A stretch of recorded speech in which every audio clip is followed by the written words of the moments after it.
ஓம் மகாகணாதிபதயே நமோ நமः.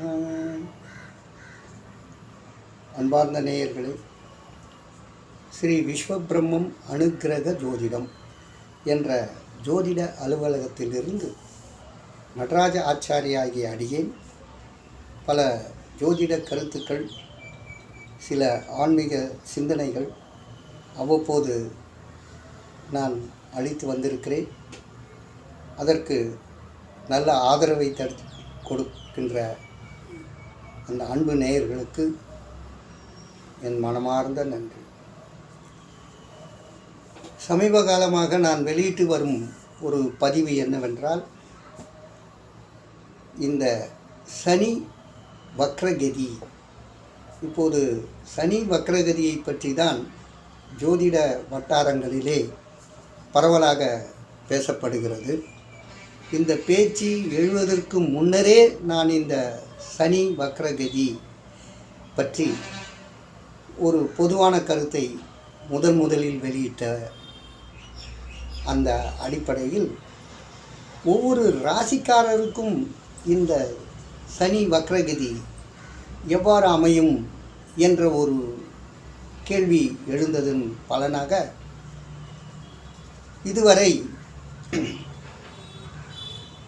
மேஷ ராசி முதல் கடகம் ராசி வரை இந்த சனி வக்ரகதி எவ்வாறு அமைகிறது, என்ன ஒரு பிரச்சனைகள் உருவாக்கும், எப்படி இருக்கணும், எதை பண்ணணும், எதெல்லாம் பண்ணக்கூடாது, இது போன்ற சில ஜோதிட கருத்துக்கள். ஜோதிடம் என்பதே வழிகாட்டி தானே, வாழ்க்கையின் வழிகாட்டி. அந்த வகையிலே சனி வக்ரகதி அடைகின்ற ஆனி முதல் ஐப்பசி மாதம் வரை இந்த 5 மாத காலத்திற்கு 12 ராசிக்காரர்களுமே சற்று கவனத்தோடு நடந்து கொள்ள வேண்டும். அப்படி நடந்தால் நீங்கள் பிரச்சனையிலிருந்து வெளியே வருவீங்க, இல்லைன்னா மாட்டிக்கிட்டு அவசரப்படுவீங்க. சரி, இப்போது இந்த பதிவிலே சிம்மம் ராசிக்கு இந்த சனியினுடைய வக்ரகதி என்ன மாதிரியான அமைப்பில் இருக்கும் என்று அதை பார்க்கின்ற காலகட்டத்தில், இந்த சிம்ம ராசிக்கு 7லே சனி இருக்கிறார். அதாவது சிம்ம ராசிக்கு கண்ட சனி. இந்த சிம்ம ராசிக்கு கண்ட சனி 2026 மார்ச்சில் பயிற்சி ஆகின்ற வரையில் அந்த கும்பத்தில் தான் சனி இருக்க போகிறார். அவர் ராசிக்கு 7ஆம் இடத்திலே அமர்ந்து கொண்டு என்ன செய்கிறார், கண்ட சனியை கொடுக்கிறார்.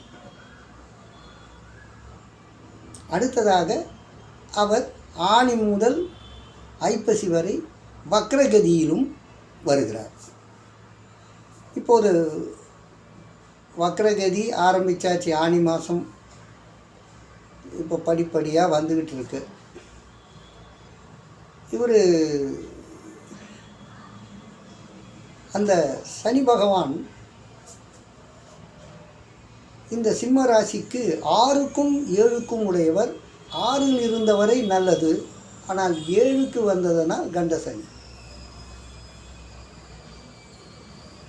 அதனால் அந்த சனியினுடைய தாக்கம் 7ஆம் இடத்திலே அமைவதால், ஆனால் 7க்குடையவர் 7லே தானே இருப்பார், அதனால் ஒன்றும் பெரிய பிரச்சனை வராது அப்படின்னு நம்ம நினச்சாலும் கூட, அவர் வக்ரகதியிலே செல்வதனால் அந்த 5 மாதத்தில் நிச்சயமாக பிரச்சனை வரும்.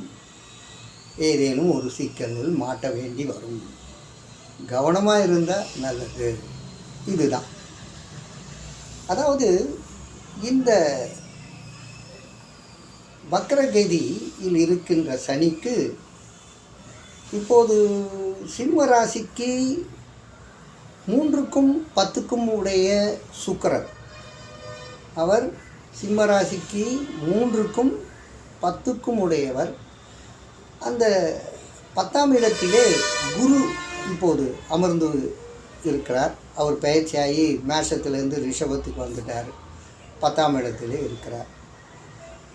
11ஆம் இடத்திலே சூரியன் சுக்கிரன். அந்த 12ஆம் இடத்திலே புதன். இப்போ சுக்கிரனும் என்ன பண்ண போகிறாருன்னு பார்த்தீங்கன்னா, இந்த மாதம் 12ஆம் தேதி அவரும் புதனோடு சேர்ந்து கடகத்தில் வந்துடுவார். அது நல்லது தான். சூரியனோடு அவர் அஸ்தமனம் பெறுவதால் எந்த பலனும் இல்லை. சிம்மராசிக்கு 11இல் தானே அவர் இருக்கிறார் என்றால், ஆனால் சூரியனுடன் இருக்கக்கூடாது. ஒன்று சூரியன் தனியாக இருக்கணும், இல்லை சுக்கிரனாவது தனியாக அந்த 11இல் இருந்தால் அது பலன் வேறு, அது நல்லது. ஆனால் சூரியனோடு சுக்கிரன் சேர்ந்தால் சுக்கிரன் அஸ்தமனம். அந்த நாள் அந்த 3-10க்கு அதிபதியான சுக்கிரன் அஸ்தமனம் பெறுவதால் 11ஆம் இடத்திலே அஸ்தமனம் பெறுவதால் அங்கே ஒன்றும் தொழிலில் சரியில்லை. அப்புறம் அந்த உறவு நமக்கு சொந்தக்காரங்களால் அண்ணன் தம்பி உறவுலையோ இல்லை அதுபோல் சில பிரச்சனைகள், இதெல்லாம் கொஞ்சம் மன வருத்தம், இதையெல்லாம் இப்போது கொடுத்துட்டு இருந்திருக்கு. இது வேறு வக்கரகதி ஸ்டார்ட் ஆயிடுச்சா? சிம்மராசிக்கு சுக்கிரன் வந்து அந்த 3க்கும் 10க்கும் 11 அமர்ந்தும் பிரயோஜனம் இல்லாமல் சூரியனோடு அஸ்தமனமானதனால் இந்த கஷ்டங்களை அனுபவித்து கொண்டு இருக்கிறீர்கள். இப்போது அவர் என்ன பண்ணுறாருன்னா, அந்த சுக்கிரன் 8ஆம் தேதி, இன்னும் 4 நாள் தான் இருக்குது, அந்த 8ஆம் தேதி அவர் கடகத்துக்கு வந்து விடுவார். அப்பா சூரியனை விட்டார்ப்பா, அஸ்தமனம் போச்சு, நல்லதாச்சு. அதனால் அவர் என்ன செய்கிறார், அந்த கடகத்துக்கு வந்து விடுவார். அங்கே ஏற்கனவே புதன் வந்துட்டார். அவர் அந்த புதனும் சுக்கிரனும் சேர்ந்து அந்த கடகத்தில் அமர்ந்து சிம்மத்துக்கு கடகத்தில் அமர்கிறார். சிம்மத்துக்கு கடகம் விரயம், 12ஆம் இடம். புதன் யார்? 2க்கும் 11க்கும் உடையவரும் 12இல் மறைவு, 3க்கும் 10க்கும் உடையவரும் 12இல் கடகத்தில் மறைவு. ஆனால் இந்த வகையில் 12ஆம் இடத்திலே இவர்கள் இருவரும் மறைவதால் கண்டிப்பாக ஏதாவது ஒரு விரயம் வந்துடும். ரொம்ப உங்ககிட்ட ஏதாவது பணம் இருந்தால் அதை எடுத்து ஒன்று எஃப்டியில் போட்டுருங்க, கையில் வச்சுக்காதீங்க. விரயம் ஆயிடுச்சு. எஃப்டியில் போட்டாலே உங்கள் கையை விட்டு போச்சு, அக்கௌண்ட்டில் இருக்கும். ஆனாலும் இல்லை மனைவி பேர்லேயோ மகன் மகள் பேர்லேயோ ட்ரான்ஸ்ஃபர் பண்ணுங்கள், உங்கள் கையை விட்டு போயிடுச்சு, விரயமாயிடுச்சு. நல்லது. இது நன்மையான சுப விரயம் என்று எடுத்துக்கொள்ளலாம். நீங்கள் கையில் வச்சுக்கிட்டீங்கன்னா கஷ்டம்தான். ஏதாவது ஒரு பெரிய பிரச்சனையை கொண்டு வந்து உங்கள் முன்னால் நிற்க வச்சு, இந்த சனி வக்கரகதியில் உங்கள்கிட்ட இருக்கிற காசு நகை பணம் என்ன வச்சிருக்கிறீங்களோ அது எல்லாத்தையும் ஏதாவது ஒரு வகையில் விரயம் நஷ்டம் கொடுக்க போகிறது. உஷாராக இருங்க, ரொம்ப ஜாகிரதையாக இருங்க. அதனால தான் கையில் வச்சுக்காதீங்க. நகைலாம் இருந்தால் வீட்டில் வைக்காதீங்க, பேங்க் லாக்கரில் போயிடுங்க, அங்கே எடுத்து போய் வச்சுக்கணும். அதுவும் விரயம், சுப விரயம். எப்போ ஒன்றும் அப்புறம் எடுத்துக்கலாம். இதுபோல் நீங்கள் ரொம்ப கவனத்தோடு இருந்தால்தான் உங்களுக்கு எந்த விதமான சேதாரம் கிடையாது. இல்லைன்னா ஏதாவது ஒரு பெரிய செலவு உக்காந்துரும். அப்போ இருக்கிறதெல்லாம் வாஷ் அவுட், வெளியில் போயிடும். காரணம், தொழிலையும் முடக்கம் ஏற்படும். அந்த 10க்குடையவன் தொழில் ஸ்தானாதிபதி என்ற சுக்கிரன் 12இல் மறைவு. 2க்கும் 12க்கும் வாக்கு தனம் குடும்பம். 11 சூப்பர், அவனும் ஒரு வெற்றி லாபம் அதில் இருக்கிறாலும் 12 மறைவு. சிம்மத்துக்கு 12 கடகத்தில் ஒரு 2 பேரும் உட்காந்து இதில் சனியினுடைய வக்ரகதியும் அங்கே சிம்மத்தை பார்க்கிறது சனி. அந்த வக்ரகதி வேறு, சிம்மத்துக்கு கண்ட சனி வேறு. இப்படி 4 பக்கமும் உங்களை ஒரு ப்ரெஷர் கொடுத்து என்ன கையில் இருக்குதோ எல்லாத்தையும் பிடுங்க போகிறான். நேரம் சரியில்லை.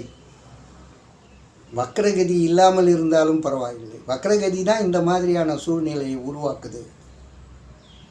அதனால் உங்கள்கிட்ட இருக்கிற காசு பணம் செலவாகும். போன வருடம் மிதுன ராசிக்காரர்களுக்கு அஷ்டம சனி இருந்தது, அதில் வக்ரகதி வந்தது. இந்த மாதிரி காலகட்டத்தில் என்னாச்சுன்னா அவங்களுக்கும் இந்த விரய ஸ்தானாதிபதி அதாவது லாபஸ்தானாதிபதியோ தொழில் ஸ்தானாதிபதியோ அல்லது தனஸ்தானாதிபதியோ இந்த வக்ரகதி காலங்களிலே மறைந்தால், இப்போ எப்படி சிம்மத்துக்கு மறைகிறதோ அப்படி மறைந்தால், அவர் என்ன பண்ணார், திருப்பதிக்கு தான் போயிட்டு வந்தார். 2 நாள் கழித்து வீட்டுக்கு வந்தார். குடும்பத்தோடு போனார், வீட்டை பூட்டிட்டார். 2 நாள் கழித்து வீட்டுக்கு வந்தார். அவ்வளோதான், வீட்டை உடைச்சி திருடங்களெல்லாம் பூந்து உள்ளே இருக்கிற நகை பணம் என்னென்ன இருந்ததோ எல்லாத்தையும் கொண்டு போயிட்டாங்க. அப்புறம் போலீஸுக்கு இதுக்குமா அலைஞ்சிட்டு அதை எப்படி மீட்டாருன்னு தெரியாது. ஆக என்னடா இது, திருப்பதி போய் வெங்கடாஜலபதியை மனமுருக வேண்டி வந்தால் இங்கே இப்படி ஆயிடுச்சே. அவர் பயங்கரமான ஷாக் ஆகிட்டார். என்ன அது இது, நீங்கள் தெய்வத்தை வழிபடுவது வேறு, அது பிரார்த்தனை. ஆனால் சனியினுடைய வக்ரகதி காலங்களில் விரயஸ்தானத்திலே உங்களுடைய லாபாதிபதியோ தனாதிபதியோ தொழில் ஸ்தானாதிபதியோ யாராவது 12ஆம் இடத்திலே வக்ரகதி காலங்களிலே அமர்வாரேயானால் நிச்சயமாக உங்களுக்கு பெருத்த நஷ்டம். பார்த்தீங்களா? அதனால தான் இப்போது அதே போல் சிம்ம ராசிக்காரர்களுக்கு ஒரு சூழ்நிலை உருவாகிவிட்டது. அடுத்து 12ஆம் தேதி 8ஆம் தேதி சுக்கிரன் வந்துடுறாரு 12ல். ஆனால் 12ஆம் தேதி என்ன ஆகுதுன்னா அந்த செவ்வாய் சனி பார்வையிலேருந்து விலகிறார். எப்பா, அது ஒரு பெரிய கஷ்டம். ஆட்சி பலம் பெற்றிருக்கிற மேஷராசியில் ஆட்சி பலம் பெற்றவனை சனி பார்த்து அவனை ஒன்றும் இல்லாமல் பண்ணிட்டான். அவர் மேஷராசியிலேருந்து விடுபட்டு 12ஆம் தேதி குருவோட வந்து உக்காந்துருவார். குரு மங்கள யோகம் எப்படி பாருங்க. அந்த குரு மங்கள யோகத்திலே இந்த சிம்ம ராசிக்காரர்கள் அப்பாடா எப்படியும் 10ல் குரு இருக்கிறாரு, காப்பாற்றுறாரு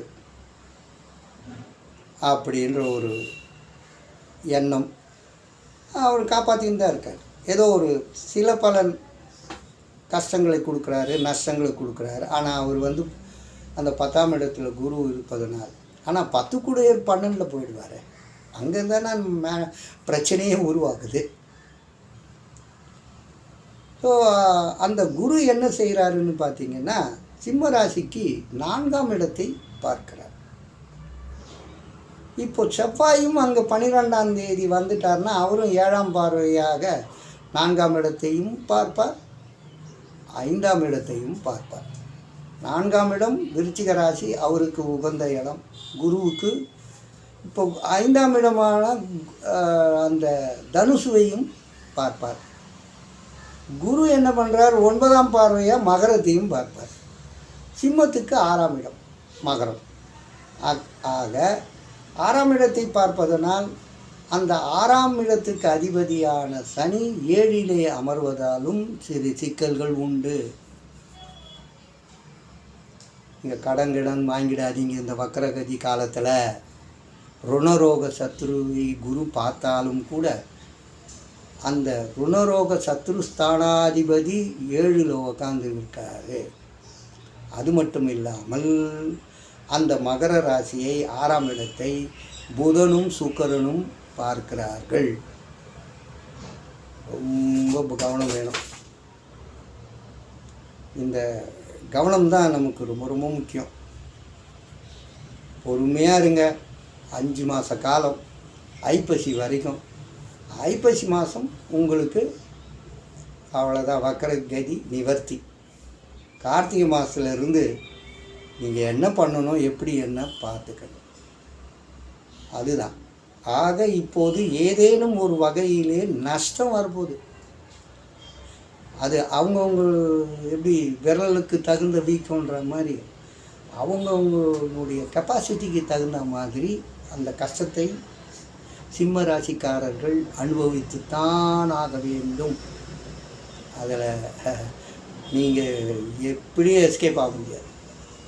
அதனால் கவனமாக இருந்துட்டிங்கன்னா எப்பா கொஞ்சம் நம்ம தப்பிச்சிட்டோண்டா அப்படின்ற திருப்தியாவது கிடைக்கும்.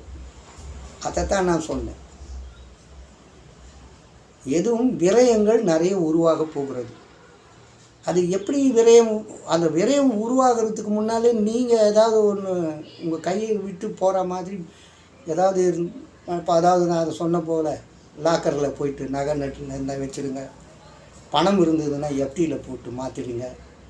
யார் பேரையாவது மாற்றுங்க. இப்படி ஏதாவது ஒரு வகையில் நீங்கள் அந்த விரயத்தை கையாளுவது எப்படி அப்படின்னு பார்த்துட்டு அந்த ஒரு 5 மாத காலத்துக்கு அதை அட்ஜஸ்ட் பண்ணிட்டீங்கன்னா உங்களுக்கு பெருச நஷ்டம் கிடையாது.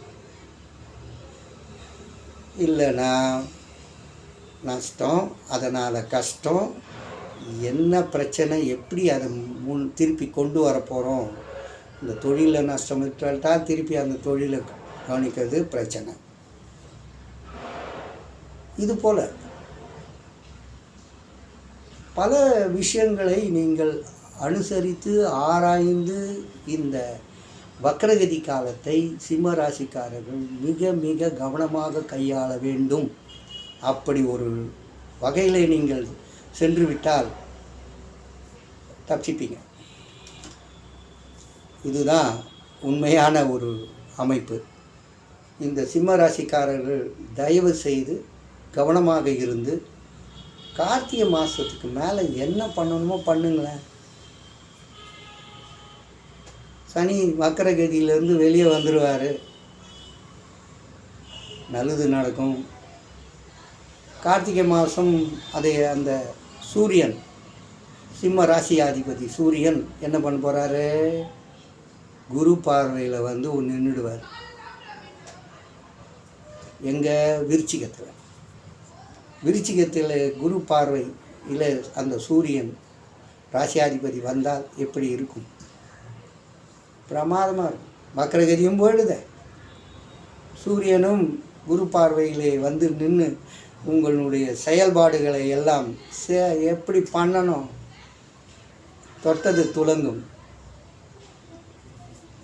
அப்படி தொட்டது துலங்கும். எதுவுமே சரியான ரூட்டில் போகிற மாதிரி ஒரு திருப்தி வந்துடும். அது திருப்தியாக தான் வரும். அதில் ஒன்றும் நீங்கள் அப்போ பயப்பட வேண்டியதில்லை. கரெக்டு தான், சரியாக தான் போகுது, நஷ்டம் இல்லை, லாபமும் இல்லைனாலும் நஷ்டம் இல்லை, அப்படி மாதிரி போயிட்டு அழகாக மன திருப்தியோடு எல்லா வேலையும் ஒழுங்காக செஞ்சுடுவீங்க. ஆகவே சிம்மராசிக்காரர்களே மிக மிக கவனம்.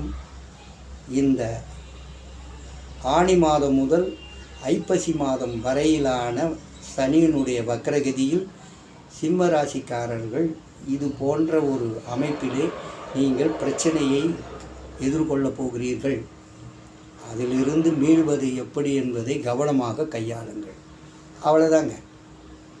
இதுதான் இந்த வக்ரகதி சிம்ம ராசிக்கு உள்ளான ஒரு சிம்பிளான பலன்தான். மற்றபடிக்கு மற்ற விஷயங்கள்லாம் ஒழுங்காக தான் போயிட்டுருக்கோம். இந்த வக்ரகதி காலங்களில் மட்டும்தான் எல்லா ராசிக்காரரும் கவனமாக இருக்க வேண்டும். வக்ரகதியில் வந்து பார்த்திங்கன்னா அஷ்டம சனி, கண்ட சனி, அர்த்தாசிரம சனி, பாத சனி, ஜென்ம சனி, ஏழரை சனி, இந்த 6 ராசிக்காரருக்கு ஏற்கனவே கூறியிருக்கிறேன்.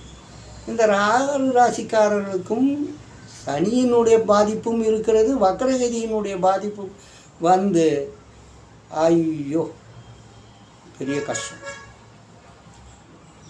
அதிலும் சில பேருக்கு சந்திர மகாதசை நடக்கிறது என்றால் இந்த வக்ரகதி காலத்திலே கவனமாக இருங்கள்.